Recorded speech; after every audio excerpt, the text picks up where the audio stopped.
মাওয়া প্রান্তে যুক্ত হলো পদ্মা সেতু, বসলো ৩৮তম স্প্যান। বাকি ৩টি যোগ হলেই দেখা যাবে পুরো ৬ কিলোমিটার ১.৫ কিলোমিটারের সেতু। মেয়াদোত্তীর্ণ ভাঙা রেল লাইনে ঝুঁকি নিয়ে চলছে ট্রেন, বাড়ছে দুর্ঘটনা, কমছে রেলের গতি। দ্রুত লাইন সংস্কারের আশ্বাস মন্ত্রীর। সাইবার হামলার আশঙ্কায় ফের ব্যাংকগুলোকে সতর্ক করল সরকার। নজরদারি জোরদার, রাতে বন্ধ থাকছে কিছু ব্যাংকের এটিএম বুথ। এবং ইউরোপের বিভিন্ন দেশে শীত বাড়ার সঙ্গে সঙ্গে বাড়ছে করোনার দাপট। ক্যালিফোর্নিয়ায় আজ থেকে রাতে কারফিউ, ঐক্যবদ্ধ হয়ে কাজ করার তাগিদ বিশ্ব নেতাদের।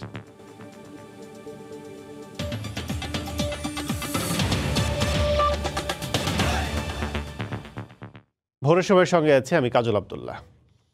পদ্মা সেতুতে বসলো ৩৮তম স্প্যান। মাওয়া প্রান্তের সঙ্গে যুক্ত হওয়ায় এখন হেঁটেই ওঠা যাবে স্বপ্নের পদ্মা সেতুতে। মাওয়া পাড়ের ১ নম্বর পিলার দিয়েই সড়ক থেকে সেতুতে প্রবেশ করবে গাড়ি ও ট্রেন। গতকাল সকাল থেকেই চলে স্প্যান বসানোর কাজ। বাকি ৩টি যোগ হলে দেখা যাবে পুরো ৬.১৫ কিলোমিটার সেতু। পাড়ের কাছে হয় স্প্যান বসানো দেখতে ভিড় করেন উৎসুক মানুষ। সাইফুল ইসলামের ক্যামেরায় এহসান জুয়েলের রিপোর্ট। সপ্তাহখানেক ধরে ড্রেজার চালিয়ে মাটি সরিয়ে নেয়ার পর শনিবার সকাল স্পেন নিয়ে রওনা দেয় ক্রেন। ঘন কুয়াশা আর শীত নামানো গুড়ি গুড়ি বৃষ্টি উপেক্ষা করে ধীরে ধীরে সেতুর একেবারে শুরুর পিলার ১ ও ২ নম্বরের দিকে এগিয়ে আনা হয় স্পেন। মাওয়া পাড়ের সবচেয়ে কাছের পিলার হওয়ায় সময় লাগে ৪০ মিনিটের মতো। এরপর ট্রেনটি নোঙর করার পালা। দুই পাশে শক্ত মোটা ৬টি কেবলে বেঁধে ফেলা হয় স্পেনবাহী ক্রেনটি। দুপুর ১২টা নাগাদ এই কেবলগুলোর উপর ভরসা করেই টেনে আনার কাজ শুরু হয় স্প্যানটি। পাড়ের কাছে হওয়ায় স্প্যান বসানো দেখতে ভিড় করেন উৎসুক মানুষ। আমরা কল্পনা করতে পারি না এটা হবে, ইনশাল্লাহ দেখতেছি হতে হতে হয়ে গেছে। একটা সময় মনে হচ্ছিল যে আমাদের সেতু মনে হবে না, যে এত বড় প্রজেক্ট, এত বৃহৎ কাজ, কিন্তু এখন হয়ে গেছে। আর মাত্র ৩টা স্প্যান। এটা ১৬ কোটি মানুষের হৃদয়ের স্পন্দন। মানুষ সারাক্ষণ প্রতীক্ষায় থাকে এই পদ্মা ব্রিজ কবে শেষ হবে। মাওয়া পাড়ের ১ নম্বর পিলার দিয়েই সড়ক থেকে সেতুতে প্রবেশ করবে গাড়ি ও রেল। তাই অত্যন্ত শক্তিশালী এই পিলারটি। কাজ এগিয়ে নিতে এখন জোর দেয়া হচ্ছে একই সাথে স্প্যানের উপর রোড ও রেল স্ল্যাব বসানোর কাজ। প্রথম ক্রিটিক্যাল পয়েন্ট ছিল সবগুলো পাইল ড্রাইভিং করা। নেক্সট ক্রিটিক্যাল আসলো আমাদের সবগুলো স্প্যানকে আমাদের ইলেকশন করা। এখন সবগুলো স্প্যান যখন হয়ে যাবে, তারপরে ক্রিটিক্যাল আমাদের আসবে রোডওয়ে ডেক ইনস্টল করা। ৩৮তম স্প্যান বসার পর মাওয়া পাড়ে এখন ৯টি আর জাজিরা পাড়ে ২৯টি স্প্যান দৃশ্যমান। স্বপ্নের খুব কাছাকাছি দাঁড়িয়ে এখন পদ্মা সেতুর কাজ। নানা প্রাকৃতিক আর কারিগরি জটিলতা উতরে দৃশ্যমান ৩৮তম স্প্যানটি বলছে আর বাকি আছে মাত্র অর্ধ কিলোমিটারেরও কম সেতু দৃশ্যমান করা। ৩৮তম স্প্যানটি মাওয়া পাড় ছুঁয়ে যাওয়ার পর বাকি যে ৩টি স্প্যান তার সবগুলোই বসানো হবে মাঝ নদীতে। এহসান জুয়েল, সময় সংবাদ, মাওয়া, মুন্সিগঞ্জ। দেশে বেশিরভাগ রেল লাইনের মেয়াদ পেরিয়ে গেছে কয়েক দশক আগেই। এ অবস্থায় ঝুঁকিপূর্ণ লাইন দিয়ে চলছে ট্রেন। বিশেষজ্ঞরা বলছেন, জরাজীর্ণ রেল লাইন সংস্কারের অভাবে বাড়ছে দুর্ঘটনা, কমছে রেলের গতি। অবশ্য দ্রুত সংস্কারে উদ্যোগ নেওয়ার আশ্বাস দিয়েছেন রেলমন্ত্রী। নাজমুস সালেহির প্রতিবেদন, ছবি তুলেছেন মিজানুর রহমান মিন্টু। এমনই ঝুঁকিপূর্ণ অবস্থা জয়দেবপুর থেকে ময়মনসিংহ রুটের ৯০ কিলোমিটার রেলপথের। ৬০-৭০ বছরের পুরনো মরচে পড়া লোহার স্লিপার, তার উপর দিয়ে চলছে ট্রেন। কোথাও কোথাও ভেঙে গেছে সেই স্লিপার, আবার পচে নষ্ট হয়ে গেছে কাঠের স্লিপারও। এখানেই শেষ নয়, বেশিরভাগ জায়গায় নেই জয়েন্ট ক্লিপ, খুলে গেছে প্রয়োজনীয় নাটবল্টু। স্লিপারের সাথে লোহার পাতকে আটকে রাখার সংযোগ পয়েন্টও বিচ্ছিন্ন কোথাও কোথাও। কোথাও আবার নাট না থাকায় ব্যবহার করা হয়েছে কাঠের টুকরা। এগুলো নড়তেছে, নাট ইস্পাত সহ নড়তেছে। সবগুলো স্লিপার ভাঙা, যে হুকগুলা দিয়ে স্লিপারগুলো আটকানো হয় এগুলো ভাঙা। গাড়ি এলে দেখা গেছে এটা আমার একবারে ১-১.৫ ফুট আইঙ্গা জায়গা। সিকিভাগ পাথরও নেই মাইলের পর মাইল জুড়ে, মাটির নিচে দেবে গেছে লাইন। কয়েক বছর আগেও এই লাইনে ট্রেন চলত ৫০ থেকে ৬০ কিলোমিটার বেগে। ঝুঁকি বিবেচনায় ৩০ থেকে ৩৫ কিলোমিটার করা হয়েছে সম্প্রতি। পাথর নাই, পানি থাকে, এই স্লিপার গিলাই আপ ডাউন করে, পানি নিচে জমা থাকে, প্যাক উঠে, কাদা উঠে। গতি নিয়ন্ত্রণটা কমাই দিয়েছে কি জন্য? লাইনের অবস্থা বেশি ভালো না এই জন্য। যোগাযোগ বিশেষজ্ঞরা বলছেন, সংস্কারের উদ্যোগ না নিলে ভয়াবহ ঝুঁকিতে পড়বে রেল ব্যবস্থা।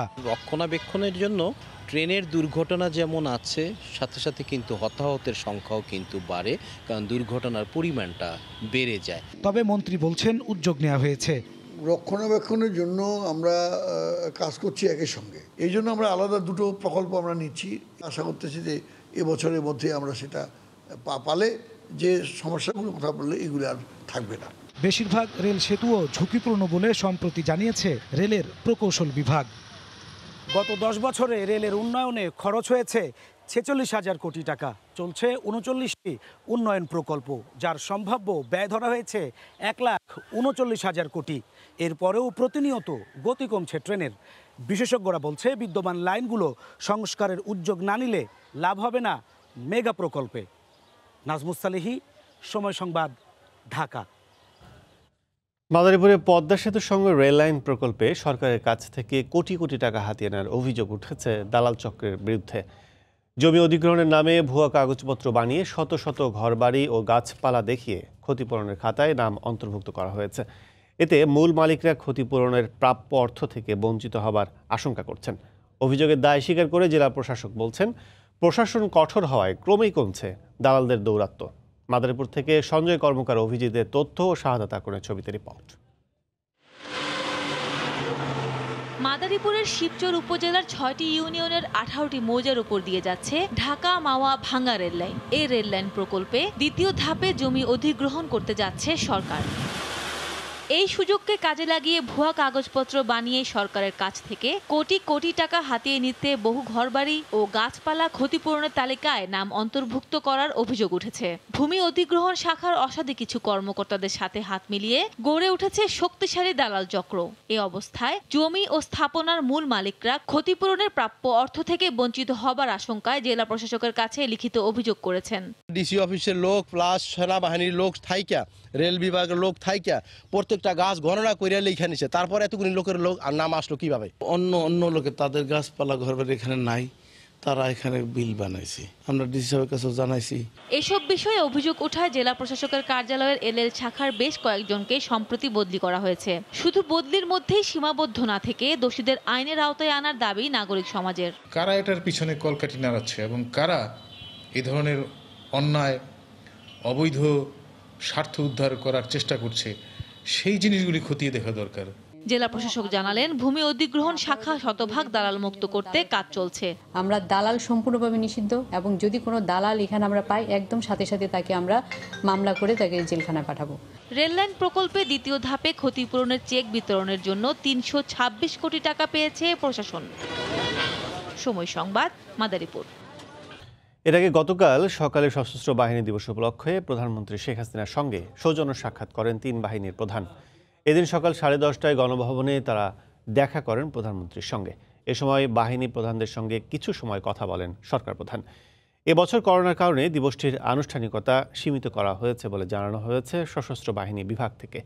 সেনাপ্রধান জেনারেল আজিজ আহমেদ, নৌবাহিনীর প্রধান অ্যাডমিরাল মোহাম্মদ শাহিন ইকবাল, বিমান বাহিনীর প্রধান এয়ার চিফ মার্শাল মসিহুজ্জামান সেরনিয়াবাদের পাশাপাশি প্রধানমন্ত্রীর নিরাপত্তা বিষয়ক উপদেষ্টা মেজর জেনারেল অবসরপ্রাপ্ত তারিক আহমেদ সিদ্দিক উপস্থিত ছিলেন।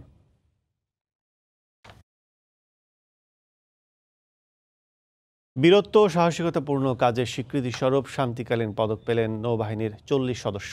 শনিবার নৌ সদর দফতরের জুপিটার হলে শান্তিকালীন এ পদক প্রদান অনুষ্ঠিত হয়। পদকপ্রাপ্তদের মধ্যে 3 জনকে মাননীয় প্রধানমন্ত্রী শেখ হাসিনার পক্ষে নৌবাহিনীর প্রধান অ্যাডমিরাল শাহিন ইকবাল পদক পরিয়ে দেন। সশস্ত্র বাহিনী দিবস 2020 উপলক্ষে শান্তিকালীন সময়ে বীরত্ব ও সাহসিকতাপূর্ণ কাজের স্বীকৃতিস্বরূপ 2019 সালের জন্য বাংলাদেশ নৌবাহিনীর 40 কর্মকর্তা ও নাবিককে শান্তিকালীন পদকে ভূষিত করা হয়। এদের মধ্যে 3 জন নৌবাহিনী পদক, 5 জন অসামান্য সেবা পদক, 5 জন বিশিষ্ট সেবা পদক, 7 জন নৌ গৌরব পদক, 10 জন নৌ উৎকর্ষ পদক এবং 10 জন নৌ পারদর্শী পদক অর্জন করেন। বঙ্গবন্ধু ভাস্কর্য ভেঙে ফেলার হুমকির প্রতিবাদে রাজপথে নেমেছে ঢাকা ও চট্টগ্রামের সর্বস্তরের মানুষ। রাজধানীর শাহবাগে 2টি আলাদা কর্মসূচি থেকে বঙ্গবন্ধুকে নিয়ে কটূক্তিকারীদের কুশপুত্তলিকা পোড়ানো হয়। এদিকে চট্টগ্রামে মানববন্ধনে অংশ নিয়ে বঙ্গবন্ধুর অবমাননাকারীদের বিরুদ্ধে ব্যবস্থা নেওয়া না হলে কঠোর আন্দোলনের হুঁশিয়ারি দেন আওয়ামী লীগ নেতারা। রাজু ভাস্কর্যের সামনে মানববন্ধনে অংশ নেন টিএসসির সামাজিক ও সাংস্কৃতিক সংগঠনের সাবেক ও বর্তমান নেতারা। জাতির পিতার ভাস্কর্য নির্মাণের বিরোধিতাকারীদের শাস্তির দাবি জানান বক্তারা। তারা বলেন, বঙ্গবন্ধু অসাম্প্রদায়িক বাংলাদেশের প্রতীক। ভাস্কর্য স্থাপনে যারা বিরোধিতা করছে তারা বাংলাদেশের অস্তিত্বে বিশ্বাস করে না। বঙ্গবন্ধু ভাস্কর্য শুধু প্রতিকৃতি নয়, বঙ্গবন্ধু ভাস্কর্য শুধু ভাস্কর্য নয়, বঙ্গবন্ধু ভাস্কর্য গোটা বাংলাদেশের প্রতিচ্ছবি। যদি আবারও সেই মোল্লাবাদীরা এই ধরনের ধৃষ্টতা দেখায়, টিএসসি চুপ থাকবে না, ঢাকা বিশ্ববিদ্যালয়ের শিক্ষার্থীরা চুপ থাকবে না। একই জায়গায় মানববন্ধন করে মুক্তিযুদ্ধ মঞ্চ। এই সময় বঙ্গবন্ধুর ভাস্কর্য নিয়ে কটূক্তিকারীদের দ্রুত গ্রেফতারের দাবি তোলা হয়। আইন অনুযায়ী এই ফয়জুল করিম এবং কুলাঙ্গার মামুনুল হক এই দুইজন এতদিন গ্রেফতার হওয়ার কথা ছিল, কিন্তু আমরা দেখলাম সরকার এবং মুক্তিযুদ্ধের পক্ষের শক্তি বাংলাদেশ আওয়ামী লীগের জনক বঙ্গবন্ধু শেখ মুজিবের ভাস্কর্যের বিরুদ্ধে আজকে অবস্থান নিচ্ছেন। তারা মূলত জামাত ঘরানার লোক। জাতির জনকের বিষয়ে যারা স্পর্ধা দেখাবে তাদেরকে আইনের আওতায় আনতে হবে, অন্যথায় এই আন্দোলন দুর্বার গতিতে। বঙ্গবন্ধুর অবমাননাকারীদের বিরুদ্ধে ব্যবস্থা নেওয়া না হলে কঠোর আন্দোলনের হুঁশিয়ারি আওয়ামী লীগ নেতাদের। চট্টগ্রামের যুব সমাজ যদি ঐক্যবদ্ধ হয় তাহলে এই মৌলবাদী ফ্যাসিস্ট শক্তি জামাত, শিবির, বিএনপি এদের ঝঞ্ঝাধারী কেউ চট্টগ্রামে টিকে থাকতে পারবে না। সমাবেশে বিভিন্ন পেশাজীবীরাও বক্তব্য রাখেন। ইকরাম হোসাইন, সময় সংবাদ। সাইবার হামলার আশঙ্কায় ফের ব্যাংকগুলোকে সতর্ক করেছে সরকার। এরই মধ্যে নজরদারি জোরদার করা হয়েছে। যে কোনো ঝুঁকি এড়াতে রাতে বন্ধ থাকছে কিছু ব্যাংকের এটিএম বুথ। গ্রাহকদের বুথ ব্যবহারে সন্দেহজনক গতিবিধির বিষয়ে সতর্ক থাকার নির্দেশ দেওয়া হয়েছে বলে জানান বুথের দায়িত্বে থাকা নিরাপত্তা কর্মীরা। রাত যত গভীর হয় ঢাকা তত ফাঁকা হয়। নীরব ঢাকায় জরুরি প্রয়োজনে গ্রাহকদের সেবায় জেগে থাকে ব্যাংকের এটিএম বুথগুলো। রাতের এই নীরবতায় আতঙ্কের খবর ছড়িয়েছে সাইবার হামলা। এমন শঙ্কায় ফের সতর্কতা জারি করেছে সরকার। এর মধ্যে দু একটি ব্যাংকের এটিএম বুথ রাতে বন্ধ রাখা শুরু হয়েছে। কোনো ব্যাংকের বুথ রাতে খোলা থাকলেও নির্দিষ্ট সময় পর রাতে টাকা উত্তোলন বন্ধ থাকছে। 11টার পরে তো টাকা দেয় না, সার্ভার বন্ধ করে দেয়। রূপালী ব্যাংকের ম্যানেজার বলছে একটু সাবধানে থাকবেন, কোনো কাস্টমার যদি বেশি সময় হয়ে যায় তো আপনি ফলো করবেন কি করে না করে। হ্যাকার যে ঢুকছে এরপর থেকে তারা একটু বলছে, তো এর থেকে কয় মাস হবে। বেশিরভাগ এটিএম বুথ 24 ঘন্টা খোলা থাকলেও সন্দেহজনক গতিবিধির বিষয়ে সতর্ক থাকতে নির্দেশনা দিয়েছে ব্যাংক কর্তৃপক্ষ। আমরা এখনো সেরকম নির্দেশনা পাইনি। আমাদের এখানে সিটি ব্যাংক আছে, ব্র্যাক আছে, স্ট্যান্ডার্ড চার্টার আছে। ঢাকা ব্যাংক শুধু বন্ধ থাকে 11টার পরে। এইটা এই 10-12 দিন বন্ধ ছিল, রাত্র 11টায় আবার ভোর 7টায় খোলা হতো। এখন 24 ঘন্টায় খোলা। জানা গেছে উত্তর কোরিয়ার হ্যাকার গ্রুপ সাইবার হামলা চালাতে পারে এমন আশঙ্কা থেকে ব্যাংকগুলোকে সতর্ক থাকতে একটি চিঠি দিয়েছে অর্থ মন্ত্রণালয়। গত 27 আগস্ট একই ধরনের আশঙ্কা থেকে ব্যাংকের বুথ বন্ধ রাখার নির্দেশ দিয়েছিল কেন্দ্রীয় ব্যাংক। এর আগে 2016 সালে বাংলাদেশ ব্যাংকের রিজার্ভ চুরিতে উত্তর কোরিয়ার হ্যাকার গ্রুপ বিগল বয়েজ জড়িত থাকার প্রমাণ মিলেছে। সানবীর রূপল, সময় সংবাদ, ঢাকা। কাপড়ের দোকানের কর্মচারী থেকে স্বর্ণ চোরা কারবারি ও ভূমিদস্যু হয়ে ওঠেন গোল্ডেন মনির। রাজধানীর মেরুলবাড্ডায় মনিরের বাসায় শুক্রবার রাতভর অভিযান চালায় র্যাব। সেই সঙ্গে গ্রেফতার করা হয় তাকে। অভিযানে 1,09,00,000 টাকা, 5টি বিলাসবহুল গাড়ি, স্বর্ণালংকার, অস্ত্র ও মাদক জব্দ করা হয়। 90 দশকের রাজধানীর গাউসিয়া মার্কেটে কাপড়ের দোকানে বিক্রয়কর্মী থেকে অঢেল সম্পদের মালিক, স্বর্ণ চোরা চালান, হুন্ডি ও ভূমি ব্যবসার মাধ্যমে মনির হোসেন হয়ে ওঠেন গোল্ডেন মনির। শুক্রবার রাত 10টা থেকে গোল্ডেন মনিরের অবৈধ সম্পদের খোঁজে তার বাসা, ব্যবসায়িক প্রতিষ্ঠান সহ বেশ কয়েকটি জব্দ করা হয়। অভিযান শেষে ব্রিফিংয়ে র্যাব জানায় ঢাকা, সিঙ্গাপুর, ভারত রুট ব্যবহার করে স্বর্ণ চোরাচালান করত গোল্ডেন মনির। সেই সঙ্গে হুন্ডি ব্যবসার সাথেও জড়িত সে। এছাড়া রাজুকের কিছু অসাধু কর্মকর্তার যোগসাজশে বাড্ডা ও কেরানীগঞ্জ সহ বিভিন্ন জায়গায় 200-ও বেশি ফ্লটের হদিস পায় র্যাব। গোল্ডেন মনির আরেকটি পরিচয় আছে, সেটা হচ্ছে ভূমিদস্যু। রাজুকের কতিপয় কর্মকর্তার সাথে যোগসাজশে সে বিপুল পরিমাণ অর্থ সম্পদের মালিক হয়েছে। ঢাকা শহরের ডিআইটি প্রজেক্ট, যেটি আমাদের এখান থেকে খুব সন্নিকটে, এর পাশাপাশি বাড্ডা, নিকুঞ্জ, উত্তরা এবং কেরানীগঞ্জে তার 200-র বেশি প্লট আছে বলে র্যাব জানতে পেরেছে। ইতিমধ্যে 30টি কথা আমাদের কাছে সে প্রাথমিকভাবে স্বীকার করেছে। প্রাথমিকভাবে একটি রাজনৈতিক দলের সঙ্গে গোল্ডেন মনিরের সম্পৃক্ততা মিলেছে বলে দাবি র্যাবের। তিনি ওই রাজনৈতিক দলের অর্থদাতা ছিলেন বলেও ব্রিফিংয়ে জানান র্যাব। উনি একটি রাজনৈতিক দলের সাথে ওতপ্রোতভাবে সম্পৃক্ত ছিলেন এবং রাজনৈতিক দলের সাথে তার অর্থ যোগানদের বিষয়ে প্রাথমিকভাবে আমাদেরকে স্বীকারোক্তি দিয়েছেন। শনিবার সকালে মনিরের দুবাই পালিয়ে যাওয়ার সব বন্দোবস্ত করা ছিল বলে জানিয়েছে র্যাব। মনিরের ছেলের দাবি চিকিৎসার জন্য যাওয়ার কথা ছিল। হসপিটালে এসে এভরি নাও এন্ড দেন যায়, এটা 2-3 দিনের জন্য, এটা কোনো ইস্যু না। মনির হোসেন, কিন্তু নামের সঙ্গে টাইটেল জুড়ে হয়ে গেছেন গোল্ডেন মনির। কাপড়ের দোকানের সামান্য একজন বিক্রয় কর্মী থেকে এখন তিনি হাজার কোটি টাকার মালিক, অঢেল ধন সম্পদের মালিক। এই মনিরের উত্থানের গল্প জানাচ্ছেন আতিকুর রহমান তমাল।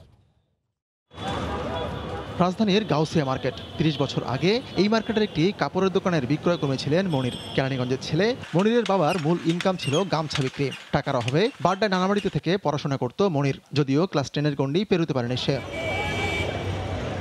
কিছুদিন গাউসিয়া মার্কেটে কাজ করে হাড়িপাতিলের দোকানে আবারও বিক্রয় কর্মী হিসেবে কাজ শুরু করে মনির, এবার মৌচাকে। সেখানে পরিচয় এক লাগেজ ব্যবসায়ীর সঙ্গে, আর এটাই ছিল মনিরের টার্নিং পয়েন্ট। যুক্ত হলেন লাগেজ ব্যবসায়।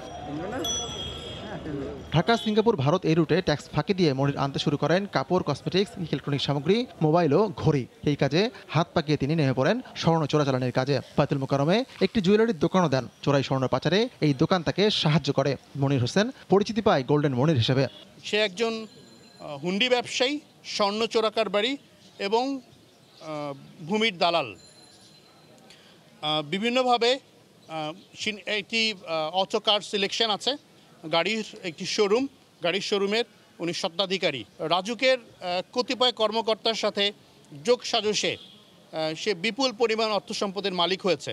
এখানেই থেমে যায়নি মনিরের অবৈধ কাজের সীমা। শুরু হয় ভূমিদস্যুতা, জমির দালালি, হুন্ডি ব্যবসায়, এমনকি রাজুকের নথিপত্র জাল করার কাজও। আর এভাবেই এই শহরে গোল্ডেন মনিরের সম্পদের পরিমাণ দাঁড়ায় 1000 কোটি টাকারও বেশি।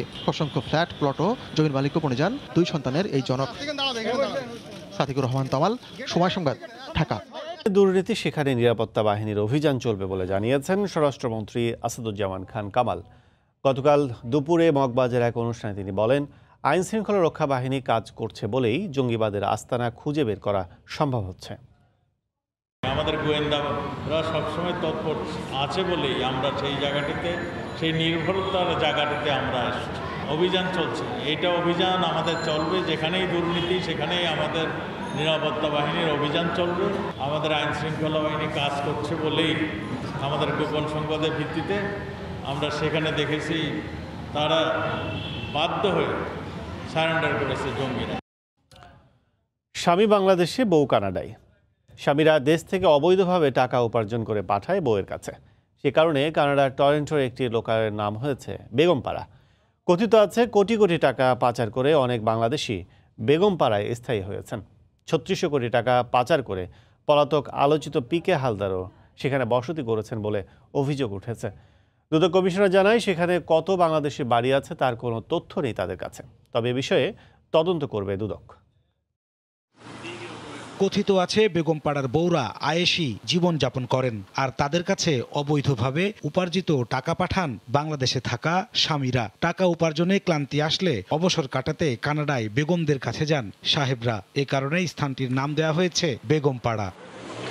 কোটি কোটি টাকা পাচার করে কানাডার বেগমপাড়ায় অনেক বাংলাদেশি স্থায়ী হওয়ার ঘটনা এখন ওপেন সিক্রেট। সম্প্রতি পররাষ্ট্রমন্ত্রী জানান, সরকারের অনেক আমলারও বাড়ি আছে বেগমপাড়ায়। সংখ্যার দিক থেকে আমাদের অনেক সরকারি কর্মচারীদের বাড়িঘর ওখানে আছে, ওনাদের ছেলেমেয়ে ওখানে থাকে। দুদক কমিশনার জানান, বেগমপাড়া রহস্যের কথা তারাও দীর্ঘদিন ধরে শুনে আসছেন, যদিও সেখানে কত বাংলাদেশির বাড়ি আছে তার সুনির্দিষ্ট কোনো তথ্য নেই তাদের হাতে। তবে তদন্তের কথা জানিয়েছেন দুদকের এই কমিশনার। বেগমপাড়ায় কাদের কি পরিমাণ বাড়ি আছে এগুলো এখনো অনেকটা মিথ, এটার সঠিক পরিসংখ্যান কারো কাছেই নেই। তবে আমাদের কাছে এই ধরনের অভিযোগ আছে। যখন এই সত্য উদ্ঘাটন হবে, অনুসন্ধান হবে, তদন্ত হবে, তখন আমার মনে হয় এই সংখ্যা নিয়ে আমরা কথা বলতে পারবো। কানাডায় এরকম অনেক বেগমপাড়া আছে বলে জানা গেছে। অভিযোগ আছে 3600 কোটি টাকা পাচার করে পলাতক আলোচিত পিকে হালদারও বেগমপাড়ায় স্থায়ী হয়েছেন। নাজমুস সালেহী, সময় সংবাদ, ঢাকা।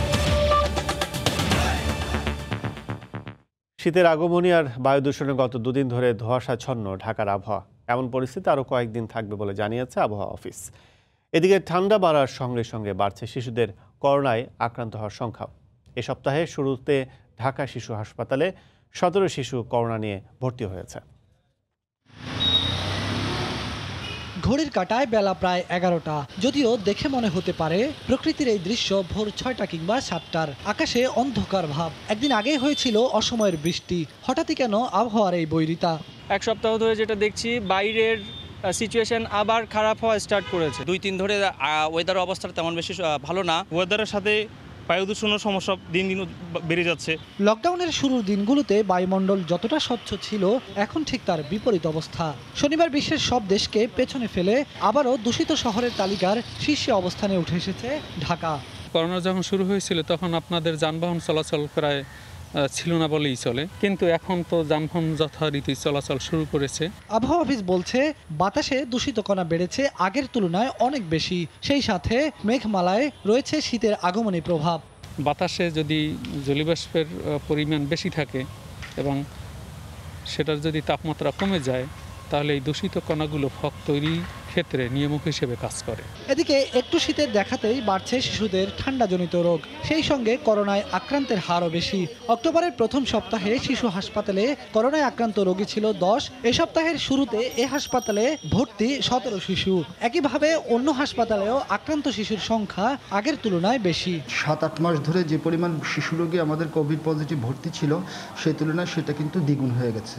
এখন টোটাল আমাদের 24 আওয়ার্সের মধ্যে আমরা যদি ডেইলি যদি 17টা বা 18টা স্যাম্পল আমরা করি, এখানের মধ্যে প্রায় 7 থেকে 8টা পজিটিভ আসছে। মহামারীর এই দ্বিতীয় ঢেউয়ে আবহাওয়ার কথা মাথায় রেখে আরও সতর্ক হওয়ার পরামর্শ চিকিৎসকদের। বেলায়েত হোসাইন, সময় সংবাদ, ঢাকা। অগ্রহায়ণের শুরুর দিকে শীতের আগমনী বার্তা পাচ্ছেন নগরবাসী। এ বিষয়ে আরও জানাতে হাতিরঝিল থেকে সরাসরি যুক্ত হচ্ছেন সহকর্মী সাদাত রহমতুল্লাহ। সাদাত। কাজল, যদিও এখন অগ্রহায়ণ মাস চলছে, শীত আসতে বেশ সময় বাকি এখনো, যদিও এরই মধ্যে আমরা রাজধানীতে দেখতে পাচ্ছি যে আসলে শীতের আমেজ চলছে, অর্থাৎ শীত পড়তে শুরু করে দিয়েছে। এই সকালবেলা কিন্তু আমরা দেখতে পাচ্ছি রাজধানীতে যে গত কয়েকদিন কুয়াশা এবং বৃষ্টি ছিল, আজকে আমরা দেখতে পাচ্ছি যে আসলে কুয়াশা পড়তে শুরু করেছে। বেশ সেই কুয়াশার বেশি না হলে কিন্তু কুয়াশা আস্তে আস্তে দৃশ্যমান হচ্ছে। এবং যখন খুব সকাল ছিল, আরও 20 থেকে 30 মিনিট আগে আমরা দেখেছি আসলে বেশ ভালোই কুয়াশা পড়ছিল। এখন যদি কুয়াশা কাটতে শুরু করছে সূর্য ওঠার সাথে সাথে, আপনারা এরই মধ্যে জানেন যে আসলে উত্তরের জেলাগুলোতে শীত পড়তে শুরু করেছে এবং সেসব এলাকায় আমরা দেখতে পাচ্ছি বেশ শীত পড়েছে। এবং সে প্রভাবও আমরা দেখতে পাচ্ছি যে একই সাথে ঢাকায়ও কিন্তু শীত একইভাবে কিন্তু পড়া শুরু করেছে। এবং সকালে যারা বিশেষ করে এই শরীরচর্চা রাজধানীর হাতিরঝিলে এসেছেন, তাদের সবাই আমরা দেখতে পাচ্ছি যে আসলে গরমের পোশাক জড়িয়েই কিন্তু সকালে শরীরচর্চা তারা নেমেছেন। এই শীত পড়ার সাথে সাথে আমরা দেখতে পাচ্ছি যে ঢাকার বিশেষ করে যে শপিং মল থেকে শুরু করে ফুটপাত সব জায়গায় কিন্তু গরম কাপড় বিক্রির যে একটি ধুম, সে ধুম কিন্তু শুরু হয়ে গেছে এবং গরম কাপড়ের যে চাহিদা সেটি কিন্তু বাড়তে শুরু করেছে। বিশেষ করে এই সময়টাতে এসে এখন যেহেতু অগ্রহায়ণ মাস চলছে এবং আমরা দেখতে পাচ্ছি যে সে রাত্রির শেষ ভাগ দিয়ে কিন্তু বেশ ঠান্ডা পড়ে এবং শীতের যেই আগমন সেটি কিন্তু পড়তে শুরু করছে বলা যেতে পারে। কারণ আপনি দেখতেই পাচ্ছেন যে আসলে এখন বেশ হাতিরঝিলে কিন্তু আমরা কুয়াশার উপস্থিতি দেখতে পাচ্ছি এবং কুয়াশা এখন পর্যন্ত কুয়াশার উপস্থিতি কিন্তু রয়েছে। এবং এই মাসের শেষ দিক দিয়ে কিন্তু শীতের এই বর্তমান যে অবস্থা সেটি কিন্তু আস্তে আস্তে বাড়তে শুরু করবে, এমনটাই কিন্তু আগাম যে আবহাওয়া বার্তা সেটি কিন্তু বলছে। এবং এই অগ্রহায়ণ মাসের পরে রয়েছে পৌষ, এবং পৌষের যে শীত সেটি নিঃসন্দেহে বেশ সেই সময়কার কুয়াশার যে উপস্থিতি সেটি কিন্তু আপনারা জানেন যে আসলে প্রতিবারের মতো যে শীতের বিশেষ করে কুয়াশা পুরো নগরবাসী কিন্তু সারা দেশে কিন্তু আমরা দেখি যে কুয়াশাচ্ছন্ন হয়েছে। এবং আমি যেটি বলছিলাম আসলে সকালবেলা যখন আমরা হাতিরঝিলে এসে পৌঁছালাম, আমরা দেখতে পাচ্ছিলাম যে সকালে যারা বিশেষ করে যারা হাঁটতে এসেছিলেন বা শরীরচর্চা করতে এসেছিলেন সবাই কিন্তু চাদর কিংবা বিশেষ করে গরম কাপড় জড়িয়ে কিন্তু তারা এই হাতিরঝিলে এসেছেন সকালে শরীরচর্চা করার জন্য। এবং এবার কিন্তু শীতকে ঘিরে কিন্তু এক ধরনের আতঙ্ক রয়েছে, কারণ শীতকে অনেকে উপভোগ করতেছেন বিভিন্নভাবে, শীতে অনেকেরই প্রিয় ঋতু, কিন্তু এবার কিন্তু করোনার কারণে কিন্তু একটু বাড়তি সতর্ক থাকতে হচ্ছে, বিশেষ করে শিশু এবং যারা বয়োবৃদ্ধ রয়েছেন তাদের জন্য কিন্তু একটু বাড়তি নিরাপত্তা বা সতর্কতা থাকার কথা বলছে। এরই মধ্যে যারা বিশেষজ্ঞ ডাক্তার রয়েছেন তারা বলছেন যে আসলে এবার শীতে করোনার যে প্রভাব কোন দিকে যে সেটি এখনো বলা যাচ্ছে না, কিন্তু এরই মধ্যে আমরা আগে একটি রিপোর্টে দেখছিলাম যে আসলে শিশুদের আক্রান্তের সংখ্যা কিন্তু বেশ বাড়ছে। ফলে এই শীত যেমন অন্যান্য শীতের মতো বেশ শীতকে বাড়তি সতর্ক থাকতে হবে, কারণ একই সাথে করোনার সময় চলছে। এই করোনায় বাড়তি নিরাপত্তা সবার, বিশেষ করে সতর্ক থাকা, স্বাস্থ্যবিধি মেনে চলা, যেটি বারবার বলা হচ্ছিল স্বাস্থ্য মন্ত্রণালয় থেকে শুরু করে সরকারের পক্ষ থেকে স্বাস্থ্যবিধি মেনে চলার কথা, সেটি হয়তো বা বাড়তি করে ভাবার বিষয় হয়ে দাঁড়িয়েছে, কারণ এবারের শীত অন্যান্য যে কোনো যে সময়ের শীতগুলো রয়েছে তার মতো না।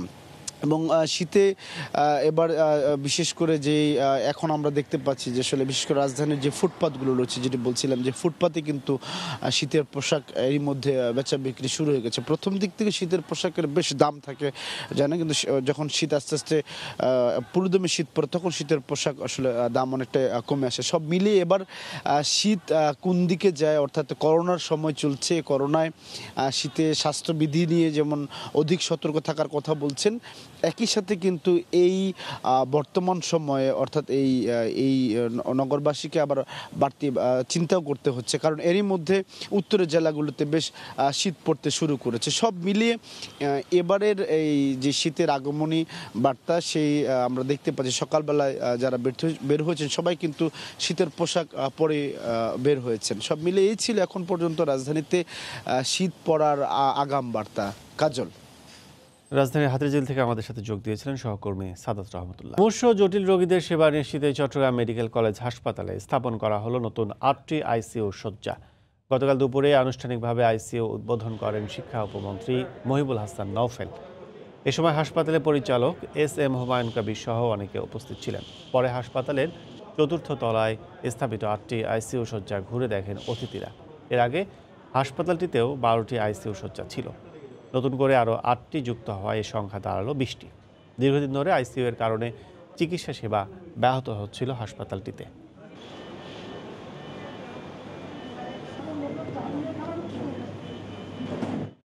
শিগগিরই দেশে আরও 4টি মেডিকেল বিশ্ববিদ্যালয় স্থাপন করা হবে বলে জানিয়েছেন স্বাস্থ্যমন্ত্রী জাহিদ মালেক। গতকাল বিকেলে মানিকগঞ্জের একটি হাসপাতাল থেকে অনলাইনে 10টি কমিউনিটি ভিশন সেন্টারের উদ্বোধন শেষে কথা বলেন তিনি। 4টি ইউনিভার্সিটি, মেডিকেল ইউনিভার্সিটি অনুমোদন হয়ে গেছে এবং আমরা অল্প দিনের মধ্যেই একটাকে নিয়ে যাব 2টিকে, আমাদের রাজশাহীর একটি আর চিটাগাং এটা তৈরি হয়ে গেছে, একটাকে নিয়ে যাব, অর্থাৎ তার নির্মাণ কাজ শুরু হয়ে যাবে এই ইউনিভার্সিটিগুলি। করোনা ও আমপান সহ সাম্প্রতিক সময়ের বিভিন্ন দুর্যোগে ক্ষতিগ্রস্ত খামারিদের 900 কোটি টাকার প্রণোদনা দেওয়া হবে বলে জানিয়েছেন মৎস্য ও প্রাণী সম্পদ মন্ত্রী রেজাউল করিম। গতকাল সকালে বরিশালের কাশিমপুরে সরকারি ছাগল উন্নয়ন খামার আধুনিকায়নে উদ্বোধন করে তিনি একথা বলেন। সরকারের উন্নয়ন কাজে কেউ অনিয়ম করলে ছাড় দেওয়া হবে না বলে মন্তব্য করেন তিনি। 900 কোটি টাকা আমরা দিতে যাচ্ছি, এটা লোন না, প্রণোদনা।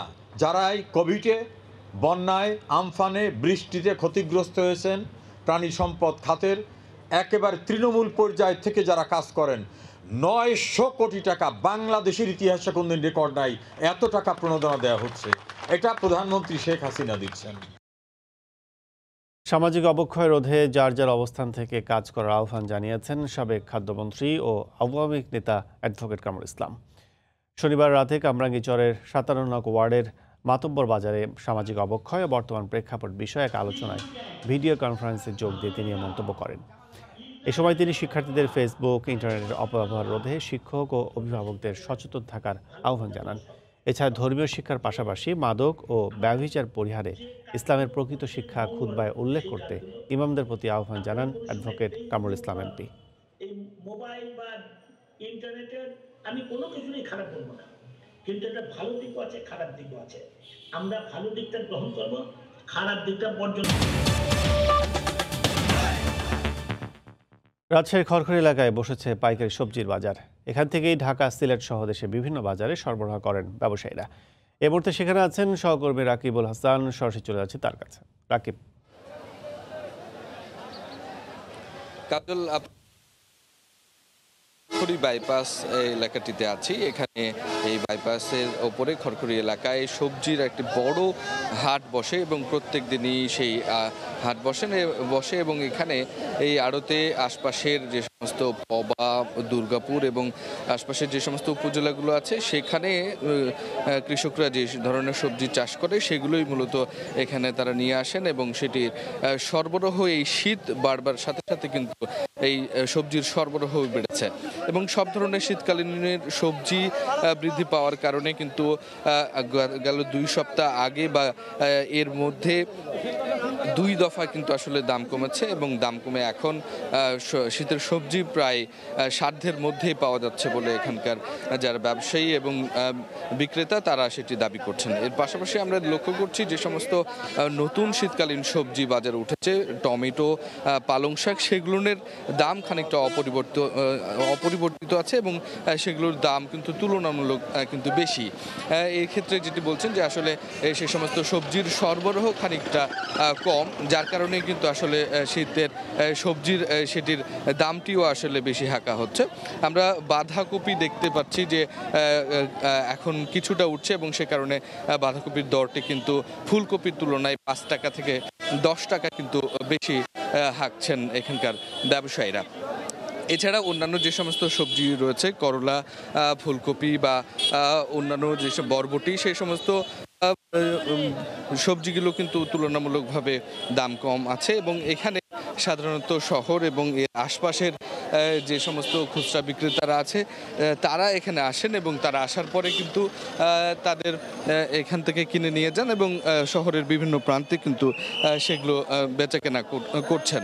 তো এক্ষেত্রে আমরা এখানে যেটি লক্ষ্য করছি যে অন্যান্য দিনের থেকে আজকেও কিন্তু আরও অনেক বেশি সমাগম হয়েছে ক্রেতা বিক্রেতা এবং এইটি প্রায় বেলা ভোর পর্যন্ত কিন্তু থাকে এবং বাইরে যে সমস্ত ক্রেতারা আছেন, বিশেষ করে ঢাকা, সিলেট এবং চট্টগ্রাম, নারায়ণগঞ্জের যে সমস্ত ক্রেতারা আছেন, ব্যাপারীরা আছেন, তারা কিন্তু এখানে দর কষাকষির মধ্য দিয়ে এই সমস্ত সবজিগুলো কেনেন এবং মজুত করার পরে তারপরে সেটি আবার তারা সেই সমস্ত জায়গায় কিন্তু আসলে নিয়ে যান। গেল সপ্তাহের তুলনায় আমরা লক্ষ্য করছি কিন্তু অনেক বেশি আসলে শীতের সবজির যে দাম সেটি কমে এসেছে।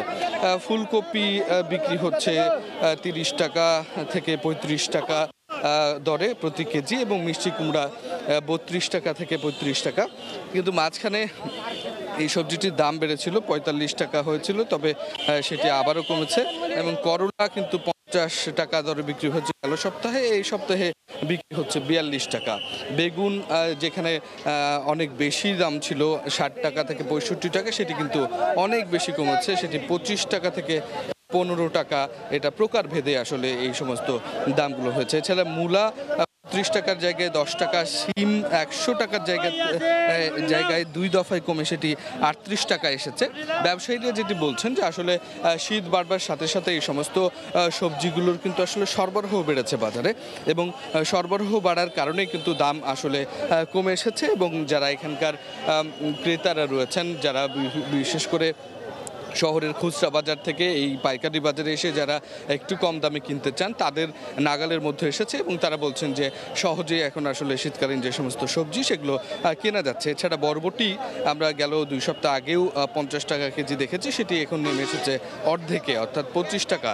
পেঁপে 22 টাকা কেজি বিক্রি হচ্ছে, আজকের বাজারে সেটি আমরা 15 টাকা দরে পাওয়া যাচ্ছে। লাল শাক খানিকটা অপরিবর্তিত আছে, সেটি 12 থেকে 15 টাকায় পাওয়া যাচ্ছে এবং পালং শাকও খানিকটা পালং শাক যেহেতু এখন খানিকটা মান বেড়েছে এবং ভালো পালং শাক উঠছে, সে কারণে কিন্তু সেটি প্রায় 35 টাকা থেকে 30 টাকা বা কখনো কখনো 40 টাকা দামেও আমরা বিক্রি হতে দেখেছি। এছাড়া পটল যেটি নিয়মিত একটি সবজি হয়ে উঠেছে এখনকার বাজারে, সেটি 45 থেকে 26 টাকা দরে বিক্রি হয়েছে। এছাড়া অন্যান্য যে নতুন সবজিগুলো, সেই সমস্ত সবজিগুলো কিন্তু এখন যে শীতকালীন সময় সেটি যত দিন বাড়বে ব্যবসায়ীরা বলছেন যে আসলে সেটি আসলে প্রত্যেক দিনই আসলে দাম কমতে থাকবে এবং এই শীত বাড়বার সাথে সাথে কিন্তু এই দামটি কমতে থাকবে এবং আরও বেশি সহজলভ্য হবে শীতের সবজি। তো কাজল, রাজশাহীর খড়খড়ি যে সবজির হাট, সেটি থেকে আমার কাছে এই ছিল সর্বশেষ।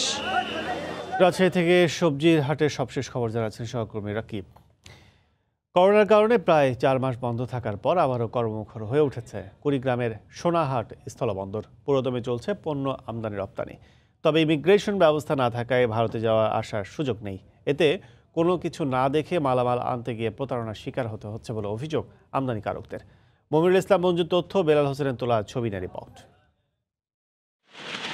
কুড়িগ্রামের ভোরঙ্গামারি এবং ভারতের আসাম রাজ্যের গোপালগঞ্জ থানার সীমান্তে সোনাহাট স্থলবন্দর। এ বন্দর দিয়ে প্রতিদিন ভারতের আসাম ও মেঘালয় রাজ্য থেকে কয়লা ও পাথর নিয়ে শতাধিক ট্রাক আসে।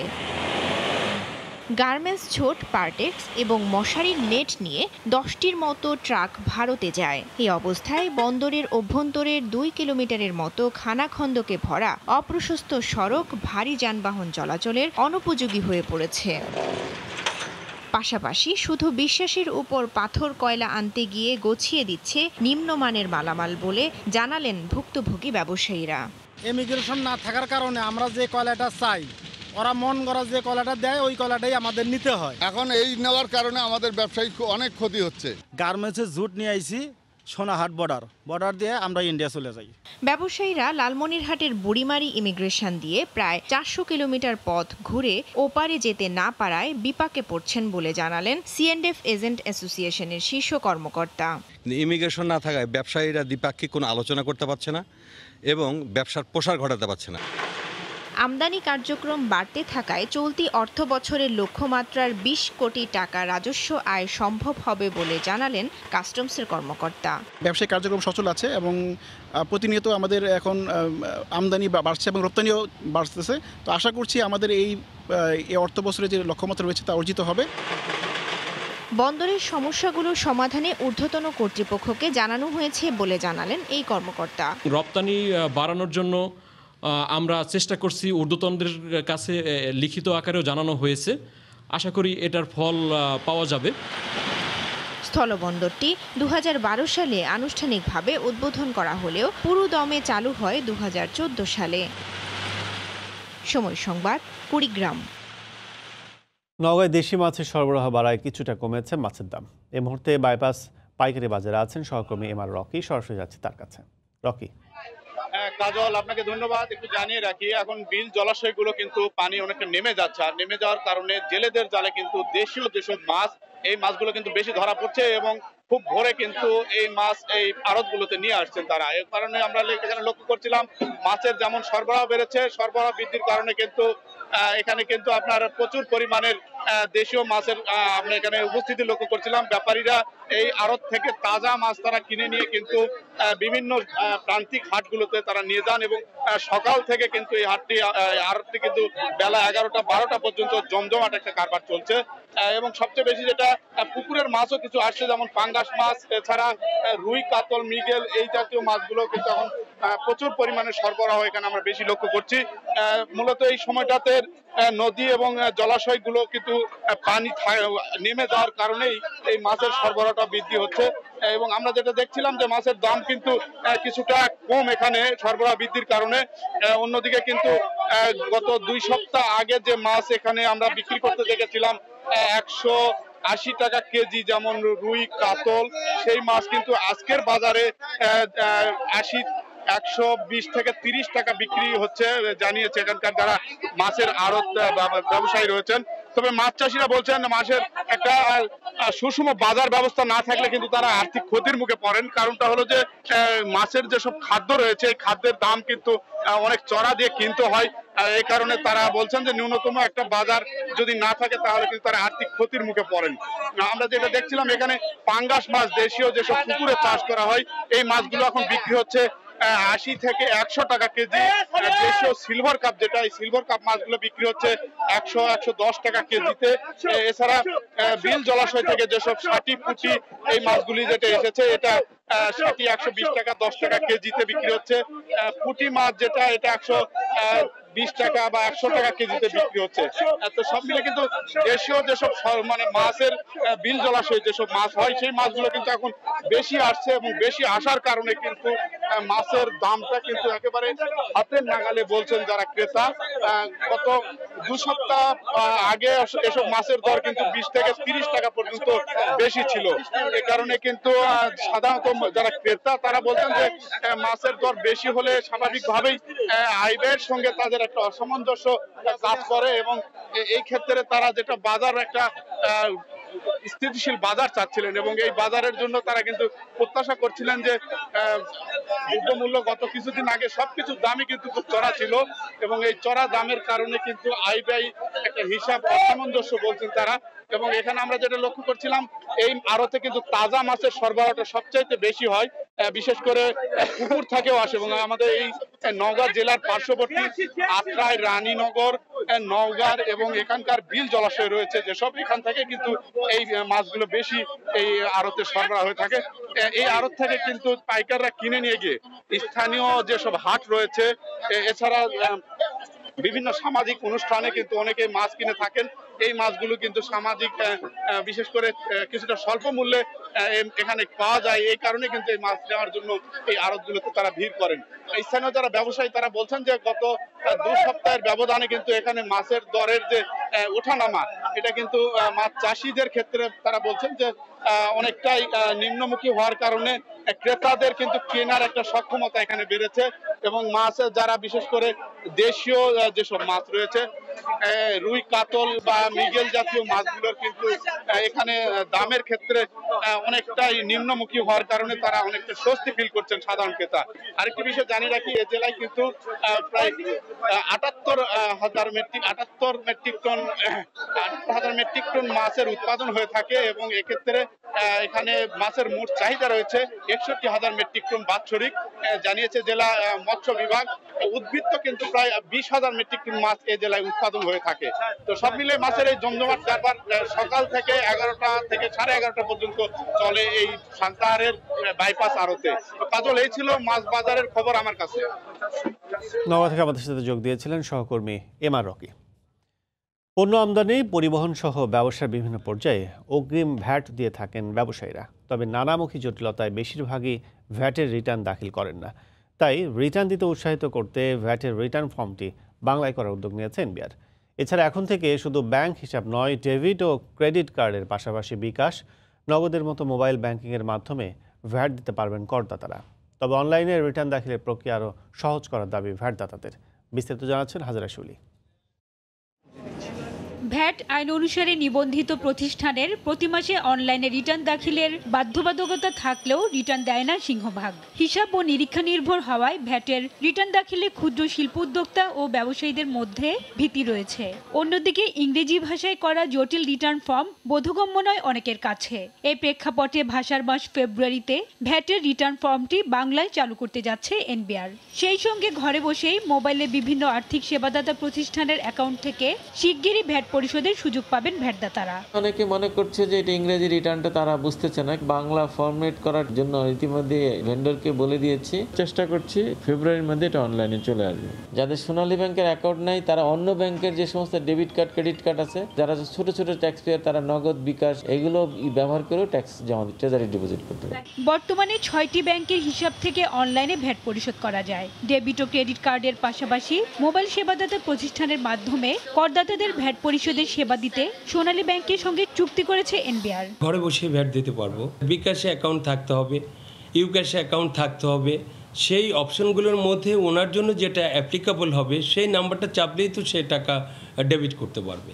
এতে ভোগান্তি কমার পাশাপাশি বাঁচবে সময়। তবে ভ্যাট নিবন্ধন ও অনলাইনে রিটার্ন দাখিলের প্রক্রিয়া সহজ করার দাবি ভ্যাটদাতাদের। রেজিস্ট্রেশনটা কঠিন করাতে কেউ কিন্তু রেজিস্ট্রেশন করতেছে না, ভ্যাট ঠিকই দিচ্ছে, কিন্তু এটা সরকারি কোষাগারে ওই টাকাটা জমা হচ্ছে না। আগে রিটার্নটা আমরা 28টা কলাম ছিল, এখন প্রায় 70টার মতো কলাম। যারা ছোটো ব্যবসায়ী আছে তাদেরকে এই 70টা কলাম ফিল আপ করা আসলে দুরূহ কাজ। 2 লক্ষাধিক ভ্যাট নিবন্ধিত প্রতিষ্ঠানের মধ্যে রিটার্ন দাখিল করছে প্রায় 1 লাখ প্রতিষ্ঠান। এর মধ্যে অনলাইনে করছে 70,000। হাজারের শিউলি, সময় সংবাদ, ঢাকা। করোনার দ্বিতীয় ঢেউয়ের আশঙ্কার মধ্যেও আর্থিক বিপর্যয় কাটিয়ে উঠছে কক্সবাজারের পর্যটন খাত। শীত আসতে না আসতে লোকে লোকারণ্য কক্সবাজারের পর্যটনের স্পটগুলো। বিশেষ করে সাপ্তাহিক ছুটির দিনে সমুদ্র সৈকতে পর্যটকের ঢল নামছে। আরও জানাচ্ছেন সুজাউদ্দিন রুবেল। বিশ্বের দীর্ঘতম সমুদ্র সৈকত কক্সবাজার, নীল জলরাশি আর সবুজ পাহাড় ঘেরা এই পর্যটন কেন্দ্র তাই সবাইকে হাতছানি দিয়ে ডাকে সারা বছর। করোনার কারণে দীর্ঘদিন সৈকত সহ পর্যটন স্পটগুলোতে পর্যটকের প্রবেশে নিষেধাজ্ঞা ছিল। পরে পর্যটন ব্যবসা সচল রাখতে শর্তসহ নীতিমালা তৈরি করে খুলে দেওয়া হয় সবকিছু। এতে বাড়তে শুরু করে পর্যটক আগমনে সৈকতে হকার থেকে শুরু করে রেস্তোরাঁ, বার্বিস মার্কেট ও ট্যুর অপারেটরদের মধ্যেও ফিরেছে প্রাণের সঞ্চার। সব মিলিয়ে এই মুহূর্তে পর্যটন খাতের অবস্থা রমরমা। করোনার বিপর্যয় কাটিয়ে ফের ঘুরে দাঁড়াচ্ছে বলে জানান পর্যটন ব্যবসায়ীরা। এখন মোটামুটি আমরা করোনাকালীন সময়টা কাটিয়ে বিপদটা কাটিয়ে গেছে। পর্যটন সংশ্লিষ্ট মানুষগুলো যে ক্ষতিটা হয়েছিল এই ক্ষতিটা পুষিয়ে উঠতে পারবে বলে আমরা আশা করছি। পর্যটক আগমনে ব্যস্ততা বেড়েছে। 4.5 শতাধিক হোটেল, মোটেল ও রিসোর্টে চলছে অগ্রিম বুকিং। বলতে গেলে ফাঁকা নেই কোনো হোটেল। আর করোনাকালে যারা বন্ধের সময় চাকরি হারিয়েছিলেন তারাও ফিরতে শুরু করেছেন। তাদের যোগদানের মধ্য দিয়ে কক্সবাজার পর্যটন সেক্টরে প্রাণ চাঞ্চল্য শুরু হয়েছে। অ্যাব্রোডের টুরিস্টরা অলরেডি যেতে পারছে না, তো আমরা আশা করছি আমাদের যে ইনহাউস যেই ইনডোরের যে ইয়াটা সেটা কিন্তু আমরা কিন্তু প্রেসার থাকবে। এখানে 4.5 শতাধিক হোটেল, মোটেল, রিসোর্ট, 5 শতাধিক রেস্তোরাঁ ও 1,500-এর বেশি বার্মিজ দোকান সহ পর্যটন শিল্পে প্রত্যক্ষ ও পরোক্ষভাবে 1 লাখ মানুষের কর্মসংস্থান রয়েছে।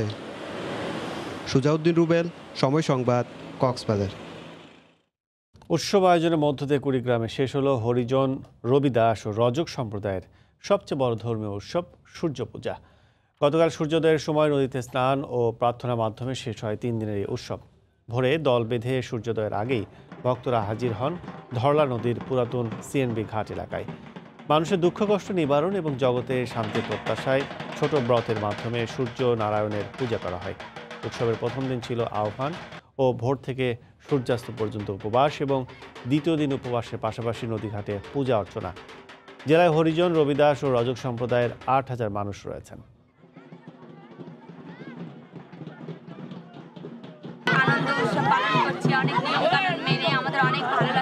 সবাই নতুন কাপড় চাপড় পরে এসেছে, সবার মনে আনন্দ। এই পূজাকে আমরা সবাই মানি, এই নিয়ে দৃষ্টিতে সব মঙ্গলের জন্য।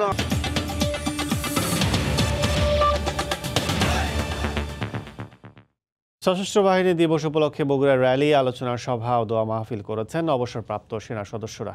গতকাল সকালে শহরের সাতমাথা থেকে অবসরপ্রাপ্ত সশস্ত্র বাহিনী কল্যাণ সংস্থার ব্যানারে একটি র্যালি বের করা হয়। র্যালিটি শহরের প্রধান সড়ক প্রদক্ষিণ করে আবার সাতমাথায় গিয়ে আলোচনা সভায় মিলিত হয়। এদিকে দিবসকে কেন্দ্র করে নবাববাড়ি রোডের TMSS মিলনায়তনে আলোচনা সভা ও দোয়া মাহফিলের আয়োজন করে বাংলাদেশ রাস ওয়েলফেয়ার সোসাইটি নামে অবসরপ্রাপ্ত সেনা কর্মকর্তাদের অপর একটি সংগঠন। এ সময় দেশ রক্ষায় সেনাবাহিনীর অবদান তুলে ধরে বক্তারা অবসরপ্রাপ্ত কর্মকর্তাদের নিরাপত্তা নিশ্চিতের আহ্বান জানান।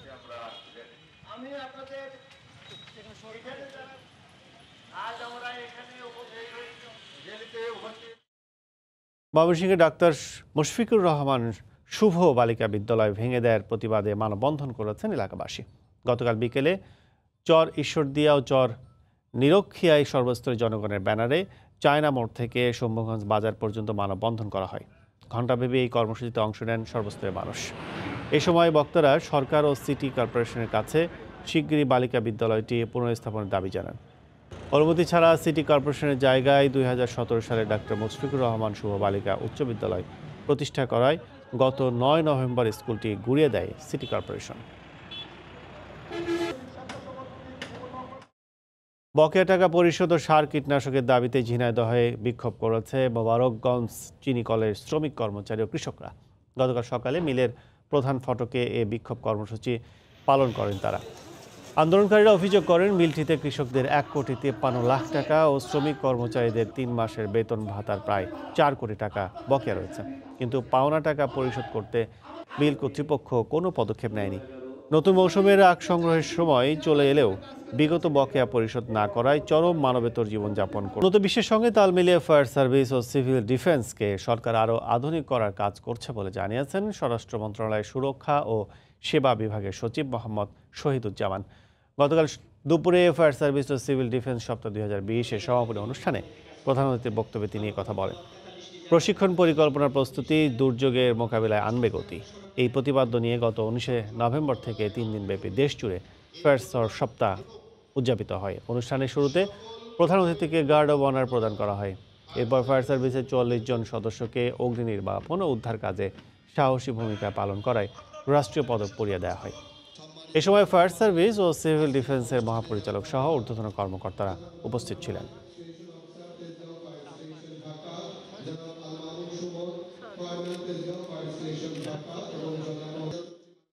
মার্কিন নির্বাচন পরবর্তী খবর। যুক্তরাষ্ট্রের প্রেসিডেন্ট নির্বাচনে হার না মেনে ডোনাল্ড ট্রাম্প এখনও মরিয়া বাইডেনের জয় আটকাতে। এই জন্য হোয়াইট হাউসে সর্বোচ্চ ক্ষমতা ব্যবহারে তৎপর ট্রাম্প। এদিকে জর্জিয়া অঙ্গরাজ্যে আনুষ্ঠানিকভাবে বাইডেনকে বিজয়ী ঘোষণা করা হয়েছে। 3রা নভেম্বর অনুষ্ঠিত মার্কিন নির্বাচনে জর্জিয়া অঙ্গরাজ্যে সামান্য ব্যবধানে জয় পান ডেমোক্র্যাট প্রার্থী জো বাইডেন। তবে ভোট কারচুপি ও জালিয়াতির অভিযোগ করে বসেন প্রেসিডেন্ট ডোনাল্ড ট্রাম্প। এরপর ভোট গণনা হয় হাতেই। তবে এতেও ট্রাম্প হেরেছেন বলে জানিয়েছেন জর্জিয়ার রিপাবলিক দলেরই মন্ত্রী ব্র্যাড রাফেনসবার্জার। শুক্রবার জর্জিয়া অঙ্গরাজ্যে জো বাইডেনকে আনুষ্ঠানিকভাবে বিজয়ী ঘোষণা করা হয়। লালঘাটি যতই নীল শিবিরে পরিণত হোক না কেন, বৈষম্য ভুলে সব মার্কিনের জন্য কাজ করার অঙ্গীকার পুনর্ব্যক্ত করেছেন সদ্যজয়ী প্রেসিডেন্ট জো বাইডেন। স্থানীয় কর্মকর্তাদের একটি অনুষ্ঠানে ভিডিও বার্তায় তিনি বলেন, ভাইস প্রেসিডেন্ট কামলা হ্যারিসকে সঙ্গে নিয়ে অর্থনৈতিক মন্দা, করোনা ও বর্ণবৈষম্যের বিরুদ্ধে যুদ্ধে নামবেন তিনি। তবে এখনও হার মানতে নারাজ মার্কিন প্রেসিডেন্ট ডোনাল্ড ট্রাম্প। বাইডেনকে ঠেকাতে ওভাল অফিসের সর্বোচ্চ ক্ষমতা প্রয়োগ করতে চান তিনি। এরই অংশ হিসেবে শুক্রবার মিশিগানের আইন প্রণেতাদের তার অফিসে ডাকেন ট্রাম্প। একই দিন সংবাদ সম্মেলনে নির্বাচনে আবারও নিজেকে বিজয়ী দাবি করেন তিনি। ওষুধের দাম কমানোর পক্ষে অবস্থান নেয় ভ্যাকসিন উৎপাদনকারী প্রতিষ্ঠান ফাইজার তাদের প্রতিষেধকের সাফল্যের ঘোষণা দিতে বিলম্ব করেছে বলেও দাবি করেন ট্রাম্প। ট্রাম্পের নির্বাচনে পরাজয় স্বীকার না করা, ক্ষমতার অপব্যবহারের কারণে দেশটির গণতান্ত্রিক ঐতিহ্যে দীর্ঘমেয়াদী ক্ষতির আশঙ্কা করছেন বিশ্লেষকরা। ওমর ইনান, সময় সংবাদ। জার্মানি সহ পুরো ইউরোপে বাড়ছে শীতের তীব্রতা, সেই সাথে নিয়ন্ত্রণের বাইরে চলে যাচ্ছে করোনা মহামারী। প্রায় প্রতিদিনই বাড়ছে আক্রান্ত ও মৃতের সংখ্যা। এ অবস্থায় শিক্ষা প্রতিষ্ঠান খোলা থাকায় বিপাকে প্রবাসীরা। এছাড়াও লকডাউনের কারণে অর্থনৈতিক সমস্যা আরও গভীর হবে বলে শঙ্কা সেখানকার সাধারণ নাগরিকদের। জার্মানির বার্লিন থেকে আরও জানিয়েছেন সহকর্মী বিচু বড়ুয়া। জার্মানি সহ পুরো ইউরোপে বাড়ছে শীতের তীব্রতা, সেই সাথে পাল্লা দিয়ে বাড়ছে করোনায় আক্রান্ত এবং মৃতের সংখ্যা। সর্বমোট আক্রান্তের সংখ্যা গিয়ে দাঁড়িয়েছে 9 লক্ষের উপরে, আর 14,000 ছুঁই করছে সর্বমোট মৃতের সংখ্যা। এই অবস্থায় আবিষ্কৃত করোনার টিকা বায়োনটেক এবং ফাইজারের BNT162b2 কিভাবে সাধারণ নাগরিকদের মধ্যে প্রয়োগ শুরু হবে সেটি নিয়েও ব্যাপক পরিকল্পনা গ্রহণ করেছে জার্মান প্রশাসন। আমার 2 বাচ্চাই স্কুলে যায় এবং ওরা যখন স্কুলে যায় তখন আমার খুব ভয় হয়, কারণ জার্মানিতে যে হারে করোনা রোগীর সংখ্যা দিন দিন বাড়ছে, তাতে আতঙ্কিত সবসময় হই আমি। শুধুমাত্র জার্মানির রাজধানী বার্লিনে বাছাই করা হয়েছে 4 লক্ষ মানুষকে, যারা ঝুঁকিপূর্ণ অবস্থার মধ্য দিয়েই চলেছেন। তাদেরকে কিভাবে কোথায় করোনার টিকা প্রয়োগ করা হবে সেটি নিয়ে এখনও ধোঁয়াশা তৈরি হলেও তবে খুব শীঘ্রই করোনার টিকা প্রয়োগ শুরু হবে। এদিকে করোনাকে কেন্দ্র করে জার্মানি সহ পুরো ইউরোপে ক্রিসমাসের যে অর্থনীতির একটি সম্ভাবনার কথা বলা হয়েছিল সেটি ধুলায় পর্যবসিত হতে চলেছে। করোনার অব্যাহত সংক্রমণে লকডাউনের প্রয়োজন ছিল বলে আমার মনে হয় না। সামনে আমাদের বড়দিন। এই অবস্থা চলতে থাকলে ব্যবসা বাণিজ্য সহ সব শেষ হয়ে যাবে, গরিব আরো গরিব হবে। জার্মান চিকিৎসা বিজ্ঞানী সহ বিশেষজ্ঞরা বলছেন, এই অবস্থায় করোনার টিকা শীঘ্রই প্রয়োগ শুরু না হলে ভয়াবহ বিপর্যয়ের আশঙ্কা করা হচ্ছে। জার্মানির বার্লিন থেকে বিটু বড়ুয়া, সময় সংবাদ।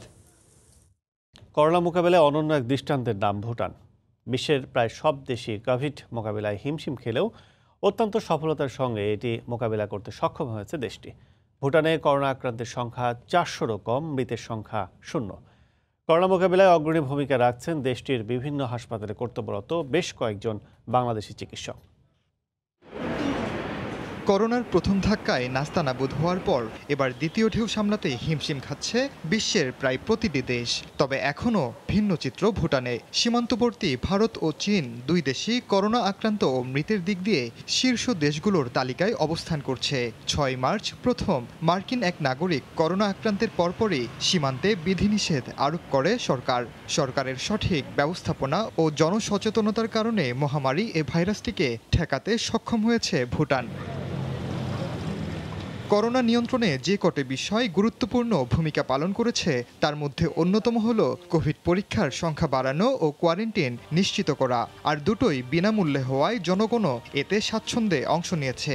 সামাজিক সংক্রমণ রোধে সবচেয়ে বেশি গুরুত্ব দিয়েছে ভুটান। এছাড়া যাতায়াতে বিধিনিষেধ আরোপ, শিশু ও বয়স্কদের ফ্লু ভ্যাকসিনেশনের আওতায় আনার কারণে দেশটিতে করোনার লাগাম টানা সম্ভব হয়েছে বলে মনে করেন দেশটিতে কর্মরত বাংলাদেশি এ চিকিৎসক। সমগ্র দেশটাকে তারা দুই ভাগে ভাগ করে নিয়েছে, high risk district and low risk district. High risk district থেকে কেউ যদি লো রিস্ক ডিস্ট্রিক্টে আসতে চায় তাকে 7 দিনের বাধ্যতামূলক কোয়ারেন্টাইনে থাকতে হবে। প্রত্যেকটা জেলায় কোভিড টাস্ক ফোর্স আছে। ডাক্তার সোহেল ও মাহবুবের মতো আরও প্রায় 17 জন বাংলাদেশি চিকিৎসক দেশটিতে স্বাস্থ্যসেবায় নিয়োজিত রয়েছেন। জনগণকে সচেতন করতে সরকারের পাশাপাশি বিভিন্ন সামাজিক সংগঠন কাজ করে যাচ্ছে। দেশটির প্রধানমন্ত্রী লোটে শেরিং নিজেও একজন চিকিৎসক। করোনা মোকাবিলায় প্রধানমন্ত্রীর পাশাপাশি সাফল্যের ভাগিদার দেশটির রাজা ও স্বাস্থ্যমন্ত্রীও। ওমর ইনান, সময় সংবাদ। 2 মাস সূর্যের দেখা মিলবে না যুক্তরাষ্ট্রের আলাস্কার একটি শহরে। প্রতি বছর শীতকালের একটি নির্দিষ্ট সময়ে এমন ঘটনার সাক্ষী হন সেখানকার বাসিন্দারা। দীর্ঘ এই অন্ধকার সময়ের জন্য এরই মধ্যে প্রস্তুতি সেরেছেন স্থানীয়রা। যুক্তরাষ্ট্র থেকে লস্কর আল মামুনের রিপোর্ট। এবছর আর সূর্যের দেখা পাবেন না যুক্তরাষ্ট্রের আলাস্কার একটি শহরের বাসিন্দারা। উটকিয়াকভিক নামের ছোট্ট শহরটির বাসিন্দারা 2020 সালের শেষ সূর্যাস্ত দেখে ফেলেছেন গত বুধবার। আবারও সূর্যের জন্য অপেক্ষা করতে হবে আগামী 22 জানুয়ারি। শহরটিতে প্রতি বছরই শীতকালে ঘটে এমন ঘটনা। পৃথিবীর একেবারে প্রান্ত দেশে অবস্থানের কারণে এমন অবস্থা। আলাস্কা অঙ্গরাজ্যের এই শহরটি দক্ষিণ মেরুতে অবস্থিত হওয়ায় প্রায় 65 দিন অন্ধকারের মধ্যে নাম ছিল ব্যারো। এর অবস্থান আর্কটিক সার্কেল থেকে 320 মাইল দূরে। মেরু অঞ্চলে যেমন 6 মাস স্থায়ী হয় রাত, এখানের অবস্থা অবশ্য তেমন নয়। দিনের 24 ঘন্টায় সূর্য বেশ কয়েক ডিগ্রি নিচে থাকে দিগন্ত রেখার। আলাস্কার আবহাওয়া দপ্তর জানিয়েছে আগামী 22 জানুয়ারি বেলা 1:16 হবে সূর্যোদয়। তবে এই দীর্ঘ মেরুরাত্রি চললেও একেবারে অন্ধকার হয়ে থাকে না আলাস্কার আকাশ। সেখানে রাতভরই চলতে থাকে নানান রঙের আলোর খেলা। তবে এই দীর্ঘতম রাত পেরিয়ে গেলে শীত শেষে গ্রীষ্মকালে মে থেকে আগস্ট পর্যন্ত আলাস্কার অধিবাসীরা আবার রাতের দেখা পাবেন না মাস দুয়েক। ওই 2 মাস আকাশে সারাক্ষণই দেখা মিলবে সূর্যের। লস্কর আল মামুন, সময় সংবাদ, যুক্তরাষ্ট্র। কাতারে নিঃস্বার্থভাবে আর্তমানবতার সেবায় হতদরিদ্র মানুষদের কল্যাণে কাজ করে যাচ্ছে প্রবাসীদের বেশ কিছু সামাজিক সংগঠন। করোনাকালে কর্মহীন কাতার প্রবাসী ও দেশে অসহায় মানুষের পাশে দাঁড়ানো এসব সংগঠন আগামীতেও কর্মকাণ্ড অব্যাহত রাখবে বলে জানিয়েছেন নেতারা। কাতার প্রতিনিধি আনোয়ার হোসেন মামুনের তথ্য, ছবি নিয়ে রিপোর্ট। দুঃসময়ে প্রবাসীদের পাশে দাঁড়িয়ে আসছে কাতারের বিভিন্ন বাংলাদেশি সংগঠন। বিগত দিনগুলোর মতো আগামীতেও অসহায় কর্মহীন প্রবাসীদের পাশাপাশি দেশের অসহায় হতদরিদ্র মানুষের সহযোগিতায় কাজ করে যাওয়ার কথা জানিয়েছেন সংগঠনের নেতারা। আর এতে খুশি সাধারণ প্রবাসীরা। কাতারে অবস্থানরত বাংলাদেশিদেরকে এতটুকু আশ্বস্ত করতে চাই যে আমরা সবসময় সর্বাঙ্গীনভাবে বাংলাদেশ কমিউনিটির পাশে থাকব। কাতারে বাংলাদেশি কোনো ভাই যদি কোনো প্রবলেমে থাকেন, কোথাও কোনো সমস্যাগত জর্জরিত থাকেন, আমরা তাদের পাশে থাকতে চাই। কাতারে করোনাকালীন সময় অনেক দুস্থ মানুষকে আমরা সহযোগিতা করেছি। বাংলাদেশেও আমাদের অনেকগুলো মাদ্রাসা এবং অনেক এতিমখানায় আমরা এই করোনাকালীন হৃদয় বাংলাদেশের পক্ষ থেকে অনেক অনুদান দিয়েছি। মানব কল্যাণে প্রবাসীদের সংগঠনগুলো তাদের কার্যক্রম অব্যাহত রাখলে সব ধরনের সহযোগিতার কথা জানিয়েছেন কমিউনিটি নেতারা। এই ধরনের কার্যক্রম ওনারা যদি অব্যাহত রাখেন, বাঙালি কমিউনিটি ওনাদেরকে সর্বাত্মক সহযোগিতা করবে। কাতারে হৃদয়ে বাংলাদেশ প্রবাসী একতা সংঘের মতো গঠিত হয়েছে বেশ কিছু সামাজিক সংগঠন। করোনার সময়ে অসহায়দের পাশে দাঁড়ানোর মাধ্যমে এই সংগঠনগুলো বারবার আলোচনায় এসেছে। শুভ সংবাদ, কাতার। খেলার খবর। বাংলাদেশের অধিনায়কত্বকে কোনো চাপ হিসেবে নয়, বরং নিজেকে প্রমাণের জন্য আরও সময় চাইলেন টাইগারদের ওয়ানডে অধিনায়ক তামিম ইকবাল। ভালো শুরুর পরও ইনিংসে বড় করতে না পারা তামিমের লক্ষ্য বঙ্গবন্ধু টি-20 কাপ দিয়ে ক্যারিবিয়ান সফরের প্রস্তুতি সম্পন্ন করা। তবে টুর্নামেন্টে ভালো করার লক্ষ্য থাকলেও ফরচুন বরিশাল দল নিয়ে কিছুটা আক্ষেপ করেছে তামিমের কণ্ঠে। তামিম ইকবাল খান টাইগারদের সর্বকালের সর্বসেরা ওপেনার, তবে ঝড়ো তামিমের পটুতা দেখা যাচ্ছে না অধিনায়কত্বে, হোক সেটা জাতীয় দল, ফ্রাঞ্চাইজি লিগ কিংবা অন্য খানেও। গেল বছর লঙ্কা সফরের দায়িত্ব পাওয়ার পর 6 ম্যাচে লাল সবুজকে করিয়েছেন অধিনায়কত্ব, জয় পরাজয় সমান 3টি করে, তবে ব্যক্তিগত পারফরমেন্স ছিল ম্লান। ভালো শুরুর পরেও বড় স্কোর করতে ব্যর্থ ছিলেন প্রেসিডেন্টস কাপেও। তবে কি অধিনায়কত্বই কাল হয়ে দাঁড়াচ্ছে তার জন্য?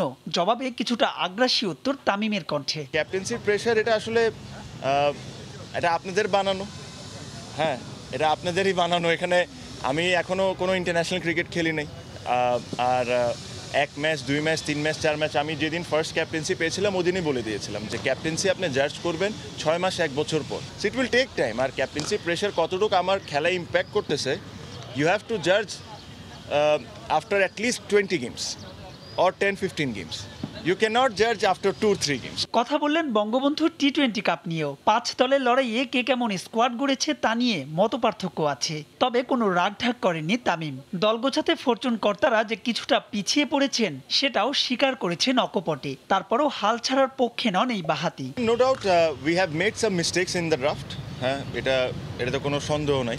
আমরা অবশ্যই ড্রাফটে কিছু মিস্টেক করেছি, দেখে এই কথাটা উঠছে। বাট এটার সাথে এটাও বুঝতে হবে যেটা cricket is an uncertain game, যে কোনো কিছু হইতে পারে। আমার যে টিমটা আছে, যে স্কোয়াডটা আছে, আমাদের যদি সাকসেসফুল হইতে হয় আমরা আমাদের out of the box cricket খেলতে হবে।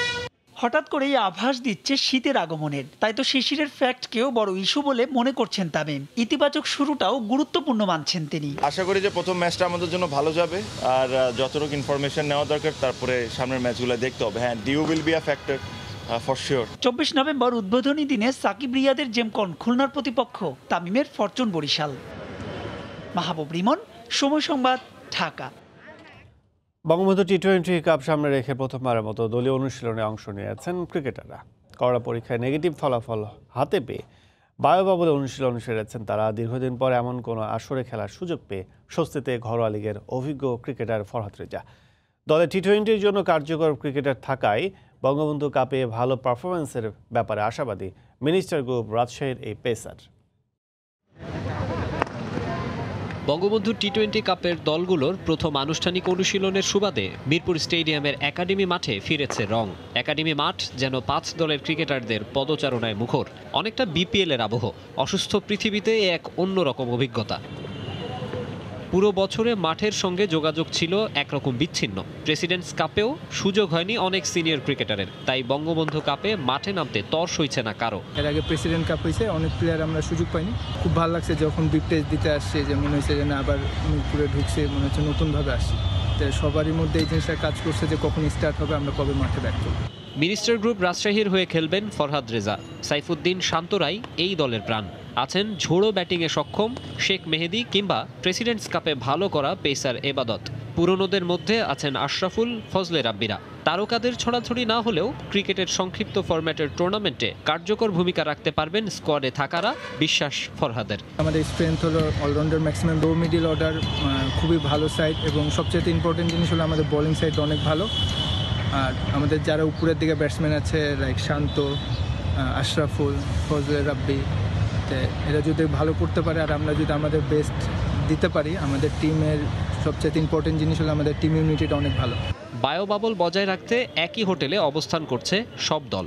গল্পের ছলে প্রতিপক্ষের কৌশলও জেনে নেয়ার চেষ্টায় ক্রিকেটাররা। মাকসুম আলম খান, সময় সংবাদ, ঢাকা।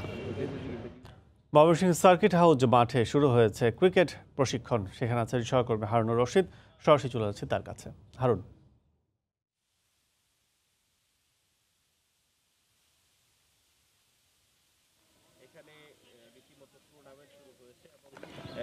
প্রশিক্ষণ নেই সেই যারা শিক্ষার্থী, তারা আসলে আগে এই যে বৃষ্টি বাদল বা অন্যান্য সমস্যার কারণে তারা বিভিন্ন জায়গায় যে বৃষ্টি বাদল বা অন্যান্য সমস্যার কারণে তারা বিভিন্ন জায়গায় যে প্র্যাকটিস করতো, সেই প্র্যাকটিসটি আসলে এখানে সার্কিট হাউস মাঠে হচ্ছে না, যার কারণে আমরা দেখেছি যে এখানে এই ক্রিকেটাররা আবার এই সার্কিট হাউস মাঠে ফিরে এসেছে। এবং এই ফিরে আসার কারণ হিসাবে যেটি বলা হচ্ছে সেটি হচ্ছে যে বৃষ্টি বাদল এবং ঝড় বৃষ্টির কারণে সার্কিট হাউসের যে মাঠ, সেই মাঠটি আসলে খেলাধুলার একেবারেই অনুপযোগী হয়ে পড়েছিল এবং এই অনুপযোগী হয়ে যাওয়ার কারণে এটি মাঠে পার্শ্ববর্তী যে পার্ক, জয়নুল পার্ক, সেই জয়নুল পার্কে আসলে এই প্র্যাকটিসটি হতো। কিন্তু এখন এই মাঠ বৃষ্টি বাদল কমে যাওয়ার কারণে আবার এখানে ক্রিকেট ফিরে এসেছে এবং এইখানে ক্রিকেটের যে আনুষ্ঠানিকতা এবং যে যারা প্রশিক্ষণ নেন তারা তাদের কার্যক্রম এই মাঠে শুরু করতে পেরেছেন। আমরা সার্কিট হাউস মাঠে আছি এবং এই সার্কিট হাউস মাঠে আমরা দেখছি যে এইখানে এই সার্কিট হাউস মাঠে যারা প্র্যাকটিস করছেন তারা তাদের স্বপ্ন একটাই, আগামী দিনে ক্রিকেটার হওয়া, এবং এই ক্রিকেটার হওয়ার জন্য যে প্রস্তুতি, যে কাজ, সেই কাজগুলো তারা এখানে করছেন। আমরা দেখছি যে একাডেমি তাদের ক্রিকেট প্রশিক্ষণ বা ক্রিকেট প্র্যাকটিস যেটি তারা শুরু করেছে এবং এটি আসলে সকাল 9টা পর্যন্ত একটানা চলে, সকাল 7টা থেকে সকাল 9টা পর্যন্ত চলে এবং দুপুরেও বিভিন্ন ক্রিকেট একাডেমি প্র্যাকটিস করায় এই মাঠে এবং বিকেলেও অনুশীলন কার্যক্রম চলে। আমরা যদি একটু বলে রাখতে চাই যে এই ক্রিকেট মাঠে থেকেই আসলে জাতীয় দলে প্রতিনিধিত্ব করেছে অনেক ক্রিকেটার। যদি বর্তমান সময়ের আমরা যদি কথা বলি, মাহমুদুল্লাহ রিয়াদের কথা বলি, তারা এই মাঠ থেকে খেলেই ক্রিকেটার হয়েছেন এবং এই মাঠের এই সৃষ্টি এই ক্রিকেটাররা।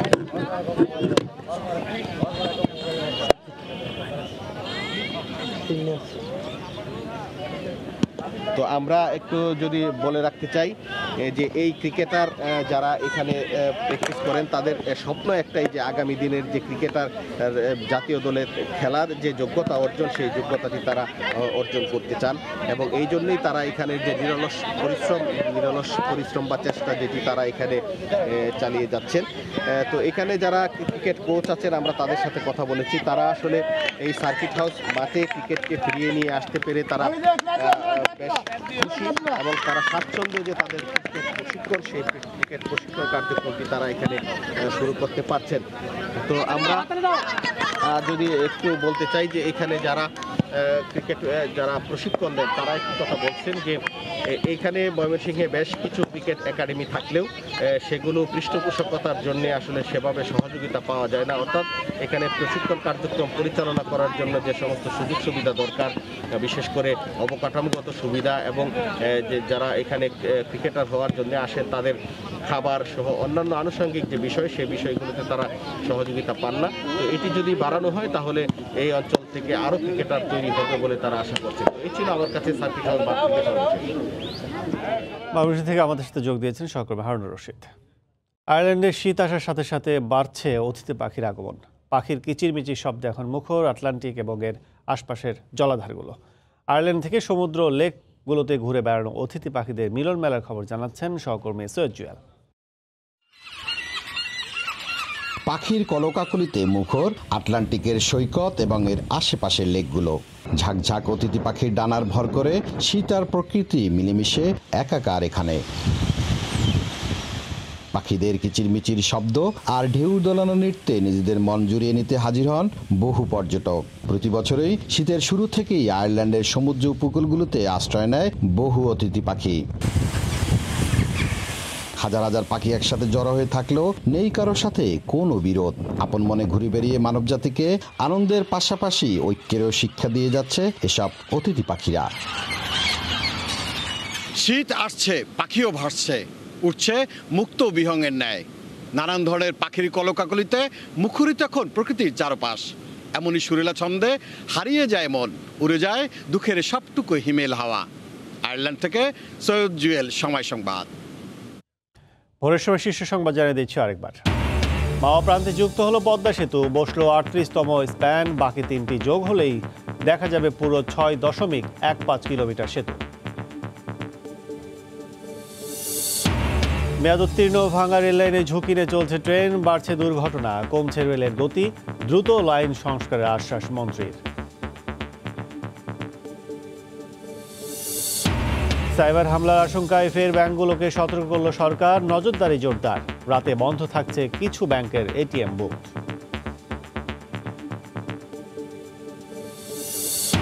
এবং ইউরোপের বিভিন্ন দেশে শীত বাড়ার সঙ্গে সঙ্গে বাড়ছে করোনার দাপট। ক্যালিফোর্নিয়ায় আজ থেকে রাতে কারফিউ, ঐক্যবদ্ধ হয়ে কাজ করার তাগিদ বিশ্ব নেতাদের।